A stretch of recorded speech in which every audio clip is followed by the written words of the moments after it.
Bueno, pues esta reflexión que me habéis pedido compartir con vosotros, ¿no?, que tiene ese subtítulo tan sugerente, ¿no? En tiempos recios, amigos fuertes de Dios.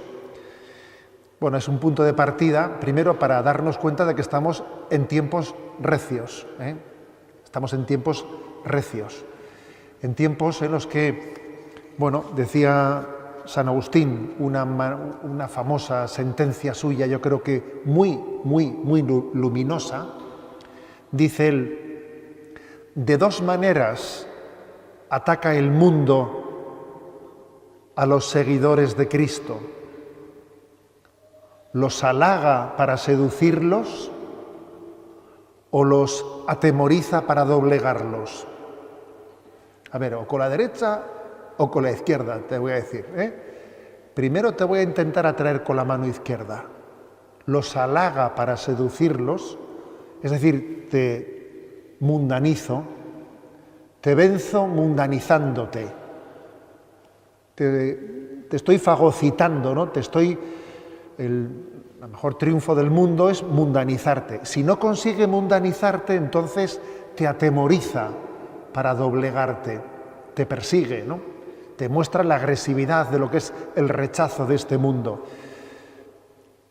Quizás lo que sale más en los periódicos es lo segundo. Ha habido tal persecución a tal persona, pues ahora, por ejemplo, se está presentando el informe sobre persecución religiosa, pero vamos a ser claros, a mí me parece mucho más grave lo primero que lo segundo. El mundo tiene mucho más fruto, mucho más éxito con la mano izquierda que con la mano derecha. O sea, los halaga para seducirlos. Lo peor que nos puede ocurrir es que nos mundanicemos, eso es lo peor, porque claro, esa es la victoria del mundo, que nos mundanice. ¿Y sabéis cuál es la única forma de saber si tú no estás mundanizado? La única forma de saber si uno está vivo es comprobar si es capaz de remar contracorriente. Si no eres capaz de remar contracorriente es que estás mundanizado, es que te arrastra, ¿no? Es como esos peces que no son capaces de remar contracorriente, que los lleva la marea, ¿no? Tú dirás, bueno, yo soy libre, yo hago lo que me da la gana. Sí, tú eres como una cobaya, que estás en una jaula y que estás atrapado por la mundanidad, atrapados en un engaño. Podemos mundanizarnos y creernos libres. Recuerdo un chiste, una viñeta de esas de Forges, que con su ironía habitual decía él, ¿no? Soy libre, puedo elegir el banco que me exprima, la cadena de televisión que me embrutezca, la petrolera que me esquilme, la comida que me envenene, la red telefónica que me time, el informador que me desinforme y la opción política que me desilusione. Insisto, soy libre, ¿eh? Pues bueno, quizás en nuestro tiempo todavía hemos ido más lejos, ¿no?, que cuando esta viñeta de Forges se hizo pública, que ya es bastante antigua. Hoy en día diríamos, soy libre, tengo derecho a suicidarme, ¿no? Pues diría, hombre, pues si eso es signo de libertad, todo ello nos lleva a hacernos la pregunta, ¿no? ¿Estamos mundanizados? ¿No estamos mundanizados? Creo que esta es la pregunta clave. La pregunta clave es esta, y yo sobre esto quisiera insistir, ¿no?, en esta reflexión que os comparto. El reto principal que tenemos es no los ataques que recibimos desde el exterior. Mira, ojalá recibamos más ataques, que será señal de que vamos por el buen camino, ¿eh? Lo peor no es que el cristianismo sea atacado, sino lo peor que el cristianismo sea insignificante. Eso es lo peor, ser insignificantes. Lo peor no es nuestro problema no es que seamos una minoría. Nuestro problema no es que nos ataquen, nuestro problema es que seamos insignificantes, porque si la sal se vuelve sosa, entonces ¿para qué sirve? Nuestro gran reto es la secularización interna. Y no nos equivoquemos de enemigo en el diagnóstico que hacemos. Este es nuestro reto, la secularización interna. El gran mal que nos aqueja es el haber desesperado de la santidad, el no esperar la santidad como algo cierto, como un don con el que Dios está absolutamente comprometido en nuestra vida. Entonces, pactar, hacer un pacto no explícito, implícito, pero muy real, con la mediocridad. Y eso tiene más consecuencias de lo que suponemos. Se habla mucho, sabéis, de los escándalos de la Iglesia, y de vez en cuando salen en los periódicos, en tal sitio ha habido un escándalo, etcétera, y ciertamente qué daño hacen los escándalos, ¿verdad? Pero yo digo, no nos escandalicemos tanto de los escándalos. Vamos a escandalizarnos un poco más de nuestra mediocridad. Recuerdo haber escuchado a Amedeo Cencini, un religioso italiano que ha reflexionado mucho, ¿no?, sobre los escándalos en el seno de la Iglesia, decir él que el escándalo de unos pocos es el resultado de la mediocridad de muchos. Cuando hay mucha mediocridad, surgen escándalos, ¿sabes?, ¿no? Pero la mediocridad ya es un escándalo. Nos debería de escandalizar la mediocridad, sin estar esperando a que alguien meta la pata de una manera sonada y salga en los periódicos.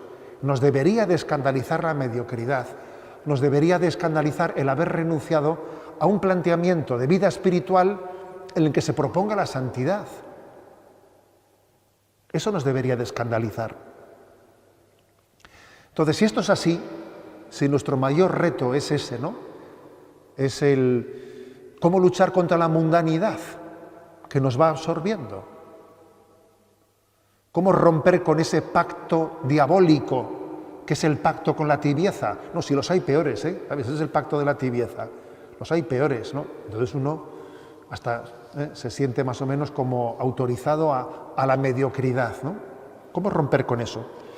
Bien, creo que hay una manera de abordarlo que es tan, digamos, tiene raíces en la tradición de la Iglesia en los primeros siglos, y al mismo tiempo creo que en este momento, gracias a Dios, está adquiriendo actualidad, ¿no?, que es que nos acerquemos a lo que los padres de la Iglesia llamaron la acedia, un término que cayó en desuso, que en un tiempo en la vida de la Iglesia tuvo pues una reflexión, era motivo de reflexión continua, la acedia. Algunos también le llaman la acedía. La verdad es que hay ciertas discusiones de dónde poner el acento.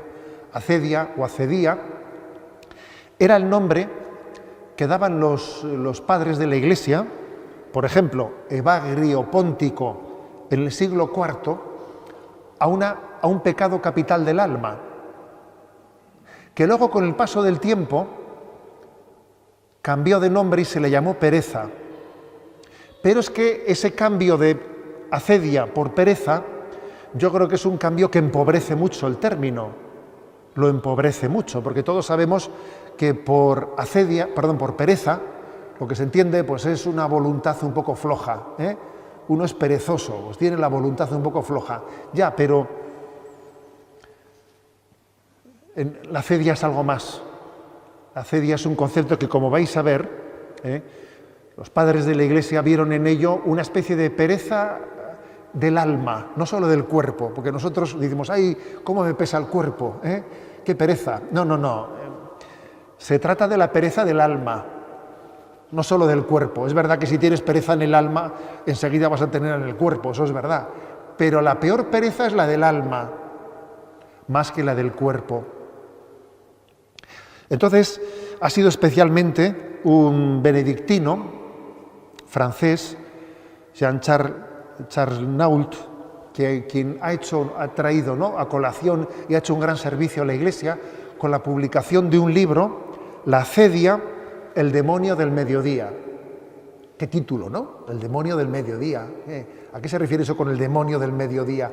Bueno, se refiere a que en el mediodía de nuestra vida, en esa etapa en la que uno cumple pues ya los 40, pues es ha perdido esa pujanza que tenía cuando era joven, esa ilusión juvenil, la ha perdido, y entonces se pone en una etapa, en una meseta en la que tiene peligro de acedia, tiene peligro de perder el amor primero y pactar con la mediocridad. A eso se le llama la acedia, ¿no? Entonces, como digo, fue especialmente Evagrio Póntico, en el siglo IV, el que nos habló de ello. Y luego ha habido muchos padres de la Iglesia que nos han hablado de ello. Yo me quiero servir de esa descripción de la acedia y de los remedios contra la acedia para esa lucha contra la mediocridad y contra la tibieza y contra ese mal de la secularización, de la mundanización que se nos infiltra, del cual os hablaba yo antes. Bueno, son 7 los pecados capitales. 3 de ellos son más carnales y 3 más espirituales. Los más carnales son gula, lujuria y avaricia. Y los más espirituales, digamos, son soberbia, envidia e ira. Y el séptimo, que es la acedia, es un poco la intersección entre los pecados, más bien los carnales y los espirituales. Es difícil saber si la acedia es más carnal o es espiritual. Está en la intersección de ambas cosas. Esa especie de pereza espiritual que finalmente contagia al cuerpo, claro. La acedia es un desenamorarse, es una pérdida de tensión espiritual, de lo cual conlleva un montón de males. Pero el problema es el haber perdido el amor primero. Entonces vamos a hablar siguiendo, fijaros, nos vamos a servir de un padre de la Iglesia de hace 1600 años. Si él hubiese imaginado, Evagrio Póntico, que 1600 años después íbamos a estar hablando de él, diría, ¿pero qué es esto? Bueno, pues sí, porque en lo que se refiere a la batalla contra el maligno, las novedades son difíciles, ¿sabéis? El maligno es bastante previsible, y es difícil ser original ya por parte del maligno, porque podrá tener nuevas formas, ¿no? Pero en el fondo el ataque siempre es el mismo. Voy a hablar, sirviéndome de Evagrio Póntico, de 5 síntomas en los que se manifiesta la pereza espiritual, la acedia. 5 síntomas, tal y como él los describió en su tiempo. Y nosotros ya haremos una traslación, que no es muy difícil hacer una traslación a estos nuevos tiempos. La primera, dice él, mira, el primer síntoma de acedia, dice, la inestabilidad interior. Cuando uno no está bien interiormente, no sabe disimular su malestar interior y suele estar siempre buscando continuas novedades en las que entretenerse y distraerse, porque no estás en paz y no sabes estar en paz contigo mismo, en silencio. Es que tienes un no saber estar. No saber estar. Es muy curioso porque él, como un asceta del siglo IV, ¿no?, que se dirigía a los ermitaños, etc., él decía, pues el monje o el ermitaño que tiene esta inestabilidad interior, decía él, se está continuamente asomando a la ventana de la celda, asoma, mira, se vuelve a sentar, mira las musarañas, vuelve a asomarse, vuelve a sentarse, sale, da una vuelta, no sabe estar quieto.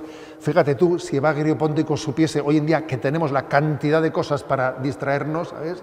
No solo, él decía asomarse por la ventana, anda que nosotros no tenemos cosas para asomarnos por la ventana, ¿sabes? Pero el mal es el mismo, ¿eh? Es el mismo. El mal es el mismo. Es cuando uno no está interiormente en paz, necesita agarrarse a novedades, a ver con qué me distraigo, ¿sabes? Porque no sé estar en paz conmigo mismo.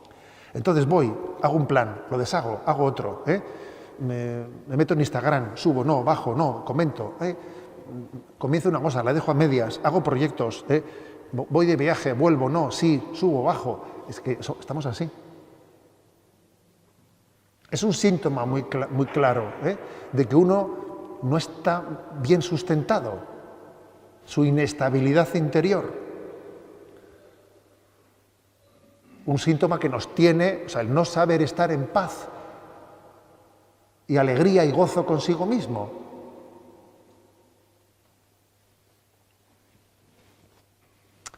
Un buen síntoma en la vida espiritual es que uno sepa estar con el Señor, entre comillas, ¿no? Aburriéndose con Él y disfrutando de estar con Él al mismo tiempo. O sea, se puede conjugar el estar aburriéndose con una persona y estar a gusto con ella. Si eso acontece, es buena señal. Estoy con la persona que quiero y no se me ocurre decirle nada especial porque hemos estado ya mucho tiempo juntos, pero estoy con él y estoy en paz y alegría y sé que no estaría en otro sitio mejor. Y alguno dirá, pues estás aburrido. Sí, pero estoy en absoluta paz y alegría. Pues eso, ¿no? Eso es lo que nos falta, obviamente. El segundo síntoma, una excesiva preocupación por la imagen o por la salud. Él habla más de la salud. Nosotros metamos también un poco la imagen. Bueno, lo de la salud también ahora con la de la pandemia, la verdad es que también ha sido una manera de aflorar muchos miedos, obsesiones, de muchos, ¿no? De muchos de nosotros que han dejado al descubierto nuestros miedos y nuestras obsesiones. Pero está claro que nuestra generación se caracteriza, sí, por tendencia hipocondríaca y mucha preocupación, pero especialmente por la imagen. Ay, que engordo, que no engordo, que estoy bien, que dejo de estarlo, ¿no? La obsesión por los alimentos. Hacer de la alimentación una obsesión. Todo esto es un síntoma de que cuando uno se descentra, pierde su ilusión, entonces el corazón del hombre, que ha sido creado para amar a Dios, necesita agarrarse a otras cosas. Y su propia autoestima la tiene que fundar en otras cosas. En cómo me veo, cómo me ven. Me veo bien, no me veo bien, ¿no? Esta cultura del like que nos han traído las redes sociales es que deja al descubierto este aspecto que ya en el siglo IV nos hablaban de él, lo deja al descubierto, ¿no? Me empiezo a mirar en el espejo y ay que me duele aquí, ay que me duele acá, en una continua autoobservación y preocupación por uno mismo, por verse bien y dejar de verse bien. Todas esas fotografías que estamos viendo, ¿no? Me voy a hacer un selfie por la derecha, por la izquierda, de arriba abajo, de abajo arriba, ¿no? Todo eso es un retrato de nuestro mal interior. Es un síntoma de un mundo que ha perdido ese centramiento. Cuando uno deja de estar en presencia de Dios, entonces los demás se acaban convirtiendo en la preocupación de su imagen, de cómo soy visto, de cómo soy percibido, ocupa el lugar inmediatamente de la presencia de Dios. Porque ante nadie y en el vacío no puedes estar. El vacío no existe. Por mucho que el Zen pretenda llegar a una especie de estado de vacío interior. A ver, el vacío no existe. Si no hay presencia de Dios, si perdemos la presencia de Dios, estamos inmediatamente preocupados por nuestra imagen ante los demás, cómo me veo y cómo me ven. Tercer síntoma,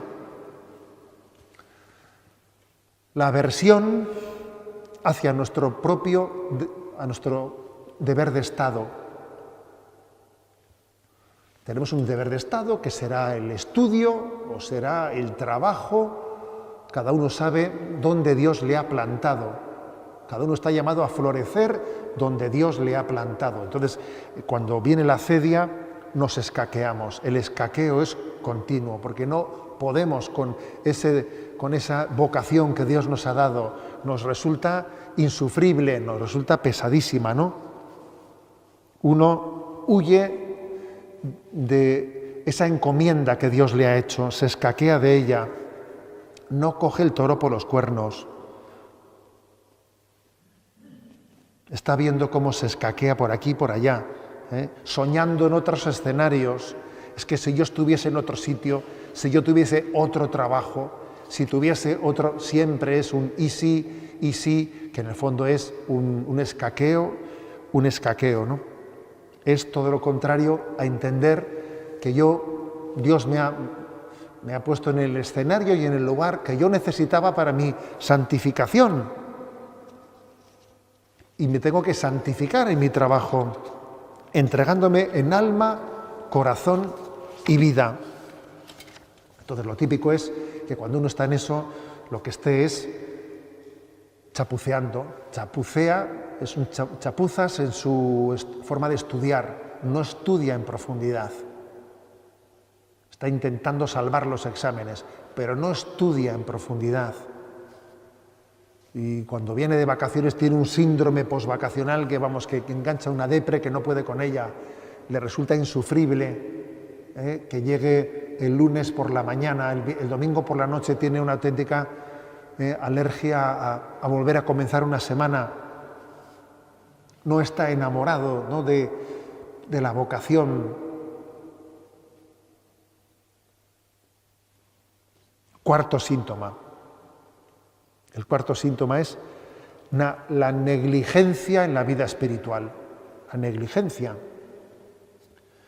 Pues uno poco a poco, pues su vida espiritual, sus compromisos de vida espiritual, sus medios de oración, de sacrificio, sus devociones, lectura espiritual, el rezo del rosario, lo que sea, ¿no? Pues lo que él tenga un poco establecido en su plan de vida, lo va poco a poco flaqueando. Hoy es un día especial, mañana sí, me escaqué hoy, voy bajando poco a poco el listón, y para cuando quiero darme cuenta, pues uno resulta pues que ha ido abandonando la vida espiritual. Uno no termina de saber en qué momento comencé a ir cediendo, ¿no? Solo sabe que al final ha ido abandonando su vida espiritual o quizás manteniéndola de una manera indigna, sin oración de calidad, sin una lectura de calidad, haciendo todo por cumplimiento vacío, rutinario, sin una vida espiritual que le enamore, ¿no? Eso es un signo muy claro de la acedia. Es un signo muy claro de la acedia.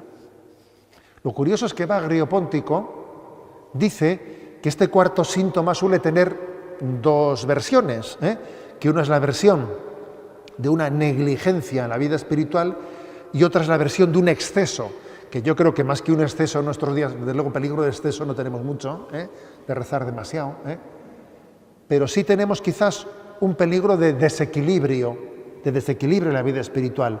Pues mira, el que desequilibra su vida espiritual y está siempre buscando novedades, pues visiones, que si alguien, nuevas revelaciones o teorías, de alguna manera, que si el fin del mundo viene no sé qué, que si alguien ha anunciado el Apocalipsis, y a veces también un signo de esa acedia es que en vez de centrarte en la vida espiritual, en lo que Dios te ha mostrado, estés descentrado mirando a ver si alguien anuncia la llegada de no sé quién, ¿no? También es un signo de acedia, curiosamente, ¿no? En definitiva, ¿no? El quinto síntoma, que es el fondo, lo resume todos, ¿no? Recordad que decíamos que la acedia es la intersección entre los pecados capitales espirituales y los carnales. Yo diría, me pesa el alma, ¿no? no únicamente me pesa el cuerpo, sino me pesa el alma. Cuando sentimos que nos pesa el alma, que hemos perdido esa especie de alegría interior, de unidad interior, de esperanza en la santidad, se nos tiene que encender todas las luces rojas, ¿no? Porque esa especie de desánimo general puede esconder una desesperanza. Me pesa el alma. Hay una expresión del Padre Pío que cuando la leí me pareció genial, en una de sus cartas a una dirigida, que dice él, el Padre Pío: en la vida espiritual, cuanto más se corre, menos se siente el cansancio. Me parece una expresión genial. En la vida espiritual, cuanto más se corre, menos se siente el cansancio. Ahora, cuando uno se cansa un montón, es cuando uno pues está viviendo las cosas, manteniendo unos mínimos, pero en el fondo no está enamorado de ellos, entonces le cuesta tremendamente el rezo del rosario, le cuesta tremendamente la Eucaristía, me cuesta mantener los mínimos un montón. Si tú corrieses, si tú estuvieses enamorado, no te costaría nada. Repito la frase, en la vida espiritual, cuanto más se corre, menos se siente el cansancio. Como vayas a un ritmo de tortuga, eso es insufrible. Bueno, ¿y cuáles son los remedios? Voy a hablar de 5 remedios, porque también él no solamente habló de síntomas, sino de remedios frente a esos síntomas que os recuerdo, para que no perdamos el hilo, que estamos hablando de que el gran enemigo es la mediocridad, es la tibieza, el que pactemos con una vida en la que el ideal de santidad es para otros. Está muy bien los santos, pero los santos son para hacerles novenas, ¿sabes? No, perdón. Los santos no solo son para hacerles novenas. Santo eres tú. Tú estás llamado a serlo. 5 remedios. El primero, lágrimas de contrición. Lágrimas de contrición. San Ignacio de Loyola, en sus ejercicios espirituales, aconseja a los ejercitantes pedir a Dios el don de lágrimas. No unas lágrimas artificiales, no hacer, a ver, voy a ver si me emociono. No, por Dios, no se juega eso, ¿no? No se juega, pero pedirle a Dios la conciencia viva de cómo le hemos ofendido, la conciencia viva de qué paciencia ha tenido Dios conmigo, de cómo he sido amado inmerecidamente, ¿no? De saberme el hijo pródigo que Dios me acoge, pero qué paciencia tiene Dios conmigo, pero cómo puede ser tan bueno, ¿no? Y que rompamos a llorar con lágrimas de verdadera contrición. Esas lágrimas son muy sanadoras porque rompen nuestra atonía, nos despiertan de la mediocridad. Son un reconocimiento de que necesitamos ser salvados por Jesucristo y que la salvación es un regalo inmerecido de misericordia, ¿no? Tú te imaginas, ¿no?, que ahora te fuesen a fusilar, ¿no? Que te fuesen a fusilar y te están apuntando y tú dices, aquí ha llegado mi hora, Te están apuntando y que entonces viniese alguien y dijese, a ese ni lo toquéis. ¿Te imaginas eso?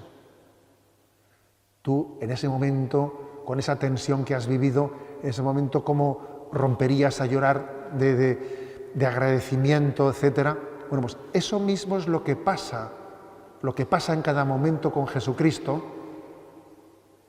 quien dice, a este no lo toquéis, este es hijo mío. Yo tengo para él proyectos de santidad. Y él que nos está salvando, ¿no?, nos salva de la muerte eterna, pues lo lógico es que tal noticia, tal acontecimiento nos lleve a sentirnos conmovidos, ¿no? Esas lágrimas de contrición lo que hacen es romper con la atonía, con una falsa paz. Recuerdo mucho, para los que sois amantes del cine, que en la película de La Misión, en ese personaje de Robert De Niro, hay una escena en la que cuando él rompe a llorar, después de haber hecho la penitencia de arrastrar las armaduras, cuando él rompe a llorar, son unas lágrimas en las que, llegado un momento, no se sabe si está llorando de pena o de alegría. Dice, ¿llora o ríe? No me queda claro. Y yo creo que así son las lágrimas de contrición. Cuando uno tiene lágrimas de contrición, no se sabe si llora o ríe, porque en el fondo siente una profunda pena de haber ofendido al corazón de Dios y siente una profunda alegría de ser perdonado, porque solamente cuando uno tiene conciencia de haber sido perdonado es cuando tiene conciencia de haber ofendido a Dios. Esto es curioso, como el hijo pródigo, que solo cuando el padre le acogió de aquella manera se dio cuenta de lo que le había ofendido. Con lo cual las lágrimas de contrición no se sabe si son lágrimas de dolor o de alegría, de las dos cosas a la vez, las dos cosas a la vez. Y son muy sanadoras y las tenemos que pedir a Dios para romper con nuestra monotonía y con nuestra acedia. Segundo remedio, la búsqueda de un orden interior, de un orden, de un equilibrio, ¿no? Dice Evagrio Póntico que hay que poner el equilibrio entre oración, trabajo y descanso, que es lo que hacía allí ellos, ¿no? Decía, tenemos tres elementos: oración, trabajo y descanso. Hay que ordenar eso, hay que ordenarlo. Nosotros diríamos, a ver, en mi vida, para luchar contra la acedia, tiene que haber un plan de vida. Tengo que tener un plan de vida. ¿Qué vas a hacer hoy? Bueno, ya veré. Mañana, ¿qué plan tienes? Bueno, ya veremos a ver cómo amanece el día. Bueno, madre mía, a ver, si eso funciona así, o sea, con esa navegación, lo más probable es que todo sea un desorden absoluto, ¿no? Lo lógico es que para quebrarle el pulso a la acedia tiene que haber un plan de vida, tiene que haber un plan de vida, un plan de acción.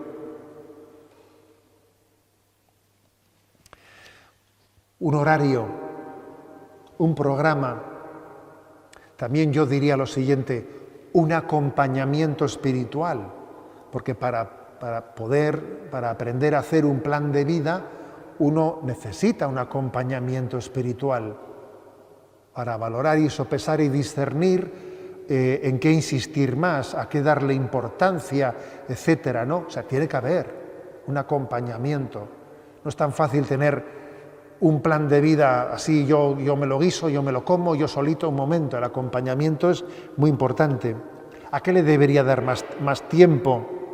¿A qué le debería de dar menos tiempo? Buscar un orden interior, ¿no? Un orden. Fijaros qué consejo tan práctico, porque es que la vida espiritual, en el fondo, acontece en el día a día. La vida espiritual no es otro capítulo aparte de tu vida real. No hay una vida espiritual distinta a tu vida. No. Yo tengo... ¿Tú cuántas vidas tienes? ¿Qué? ¿Como el gato o qué? Vida no hay más que una. Y vida espiritual es tu vida, la que tienes, esa, pero vivida según el Espíritu de Cristo y con un plan de vida en el que, desde la inspiración de Cristo, se ordena todo, ¿no? Tercer remedio. Primero hemos dicho lágrimas de contrición. Segundo, buscar el orden interior, el plan de vida. Tercer remedio. Igual os va a parecer una palabra un poco palabrota, pero se entiende enseguida. El método que llamaban los padres de la Iglesia antirrético. ¿Qué es eso de antirrético? Que es una medicina eso, ¿no? A ver, ellos decían como método antirrético, llamaban a contestarle, ¿no? A contestarle al maligno, así, digamos, sin entrar en conversación con él, sin entrar en diálogo con el maligno cuando te tienta, pegándole un corte un corte bien pegado desde la palabra de Dios, como hace Jesús en las tentaciones del desierto, cuando le viene el demonio diciendo, haz que estas piedras se conviertan en pan. Y entonces Jesús le pega un corte y dice, no solo de pan vive el hombre. Fuera. Y póstrate ante mí, no tentarás al Señor tu Dios. O sea, Jesús corta por lo sano, no se pone a dialogar con el tentador, sino que lo que hace es, desempapado, ¿no?, de la palabra de Dios, Él es la palabra de Dios, pega un corte que se llama antirrético a las insinuaciones del maligno. Las insinuaciones del maligno, los padres les llamaban los logismoi, y los logismoi eran las palabras que el maligno te mete dentro para desesperarte o desorientarte, ¿no? Por ejemplo, ¿no?, te viene interiormente, no vales para nada. Esta vida es una porquería. O tantas palabras de desaliento. No merece la pena nada. Para lo que te pagan después, y un montón de palabras que son logismoi, que son palabras de desaliento. Bueno, pues lo que Evagrio Póntico dice es que nosotros tenemos que vivir blindados de la palabra de Dios, bien empapados en la palabra de Dios, que sea nuestro escudo, ¿no? Y que cada vez que recibimos una tentación, que sepamos empapados de la palabra de Dios, pues bien sea con un versículo de la Sagrada Escritura, bien sea con una jaculatoria, Sagrado Corazón de Jesús, en ti confío. Sé tú mi pureza, María.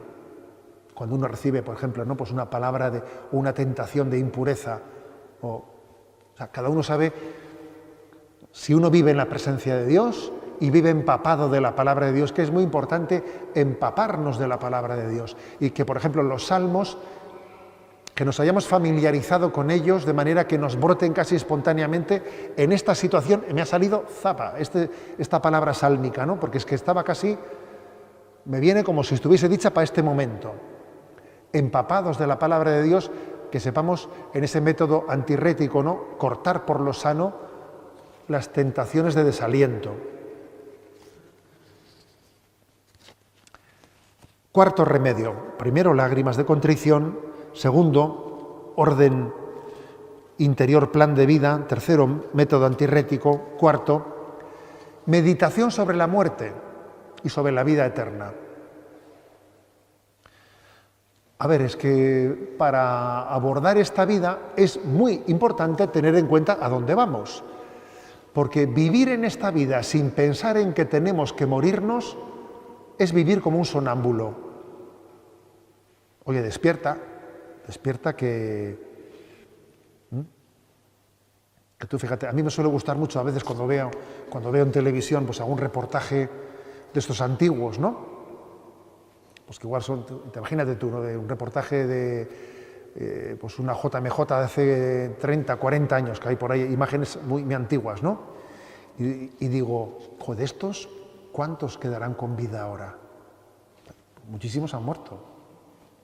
Me estuve hace poco, ¿no?, fijando en la JMJ de, ¿cuál era la que estuve viendo? Dije, de todos esos obispos que están ahí, y empecé a echar una vista, dice, de estos ya no vive ninguno.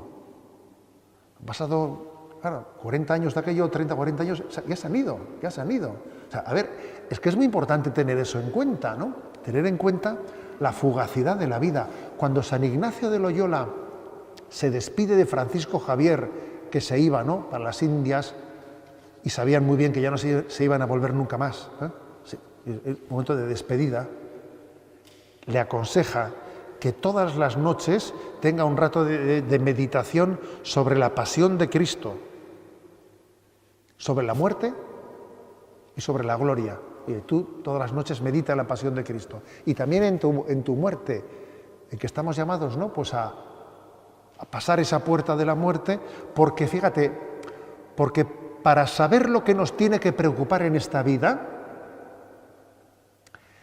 ayuda mucho el saber que nos tenemos que morir. Lo que a ti te tiene que preocupar en este momento es lo que llegado el momento de la muerte se ha de preocupar. Si te están montando un lío, imagínate, ¿no? Te han montado un lío pues en tu universidad, o donde sea, ¿no? Y tienes un lío, a ver, ese lío que te han montado, se han metido contra ti. Hoy salen 2 páginas en el periódico poniéndote a caldo, ¿no? Entonces tú fíjate, estás tú ahí, a ver, ¿eso cuánto importa? El día que te presentes, si tú hoy te presentases delante de Dios, ¿importaría mucho eso? ¿Qué más dará, no? ¿Qué más dará lo que diga el periódico de ti si yo estoy delante de Dios ahora mismo? Pues, ¿qué más dará? Pues exactamente eso. Ese es un método importante de discernir en esta vida. Lo que no tenga consistencia a la hora de ponernos delante de Dios importa poco. Importa poco. ¿Para qué te estás agobiando? Si eso en cuanto que te presentes delante de Dios es una tontería. Y ese lío que estás montando con el dinero, o con el testamento y con lo otro, y cuando te presentes delante de Dios, ¿qué va a ser pasado mañana? ¿Todo eso a dónde va? ¿Dónde queda todo eso? Por eso creo que los padres de la Iglesia decían, un remedio para salir de la acedia es vivir nuestra vida de cara a la muerte, de cara a la eternidad, porque eso reordena las cosas y las pone en su sitio. Todo aquello que no tenga vocación a la eternidad, pues es que está llamado a ser relativizado inmediatamente. Y en quinto lugar, el quinto remedio. He dicho primero, lágrimas de contrición, buscar el orden, el plan de vida. El tercero, el método antirrético. El cuarto, la meditación sobre la muerte.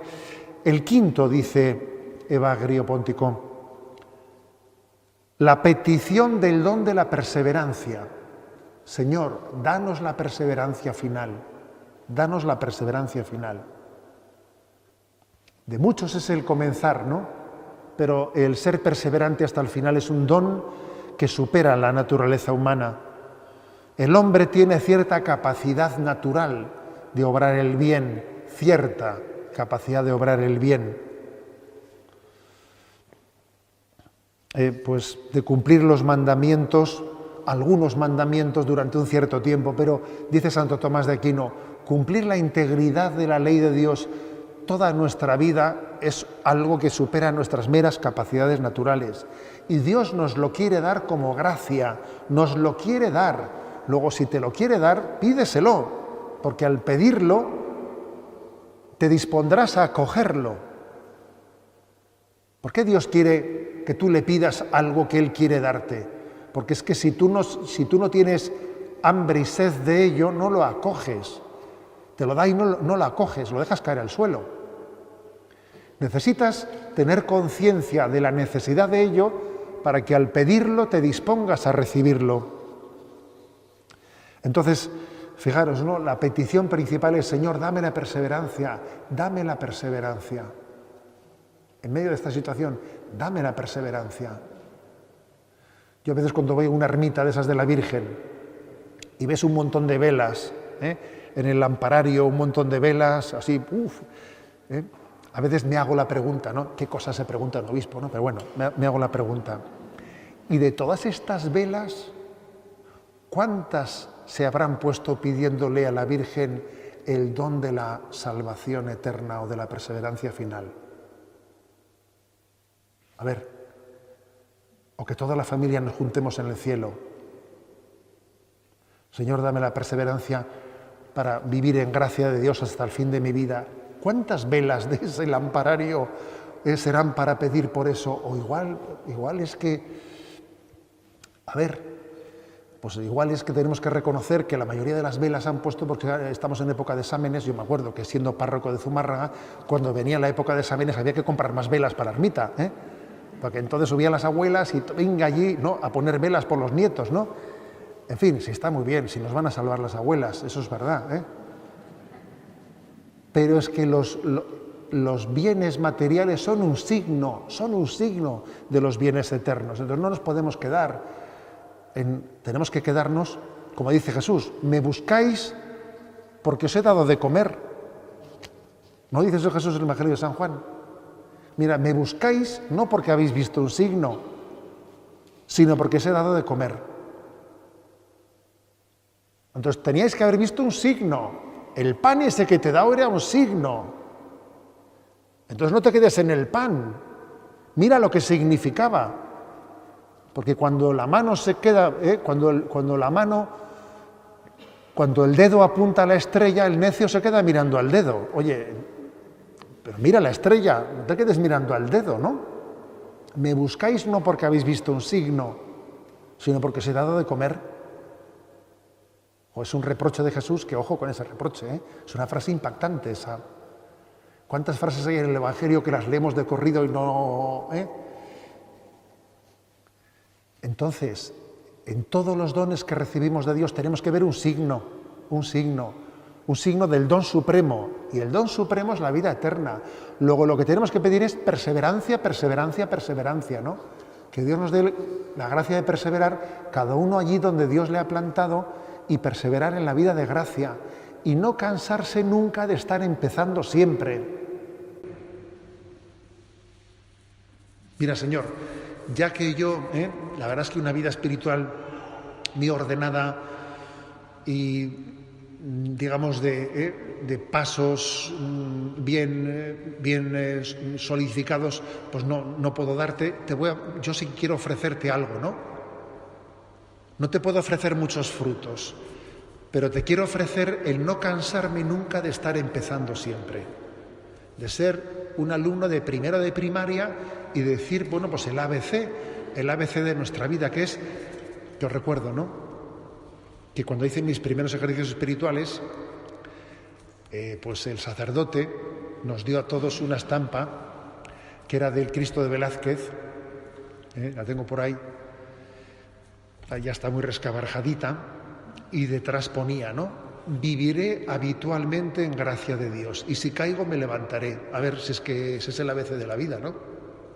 Viviré habitualmente en gracia de Dios, y si caigo me levantaré. O sea, esa es la gracia de la perseverancia final, que seamos perseverantes pues en medio de todas las pruebas, ¿no? En definitiva, que estos 5 síntomas de la acedia, estos 5 síntomas y estos 5 remedios, lo que nos tienen que hacer caer en cuenta es que el mayor mal, no nos equivoquemos de enemigo.